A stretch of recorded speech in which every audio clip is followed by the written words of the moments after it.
இயேசுவின் மழைப்பொழிவு இன்று நமக்கு வாசகமாக தரப்பட்டிருக்கிறது. இந்த மழைப்பொழிவிலே இயேசு பேறு பெற்றோர் என்று சொல்கிறார். அந்த பேறு பெற்ற நிலை கடவுளுடைய கொடை. எப்படி வாழ்ந்தால் அந்த பேறு பெற்ற நிலை கிடைக்கும்? ஏழையரின் உள்ளத்தோரை நீங்கள் பேறு பெற்றவர்கள், கடவுளை காண்பீர்கள். இரக்கமுடையோர், கனிவுடையோர், நீதியின் பால் துன்புறுத்தப்படுவோர். இயேசுவினுடைய இந்த வழியை பின்பற்றுகின்ற பொழுது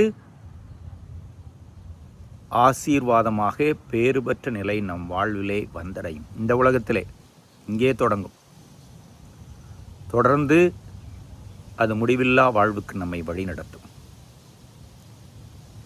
கடவுளுடைய வழிநடத்தலின்படி நாம் நடந்தால், இப்படி எடுத்துக்கொள்வோம், கடவுளுடைய விருப்பத்திற்கு நம்மை உட்படுத்தி கொண்டால், நாம் சரணடைந்தால், இந்த பேறு பெற்ற நிலை நம் வாழ்வாக மாறிவிடும். முதல் வாசகத்திலே இந்த இறைவாக்கினருக்கு கடவுள் என்ன சொல்லுகிறார் பாருங்கள். ஓடிப்போ, நான் உனக்கு உணவளிப்பேன், தண்ணீர் கொடுப்பேன். இந்த ஆழமான நம்பிக்கை தான் சரணடைதல். கடவுளை நம்பி தண்ணீர் கிடைக்கும், காகத்தின் வழியாக உணவு கிடைக்கும் என்ற இறைவாக்கினர் நம்பினாரே, அதுதான்.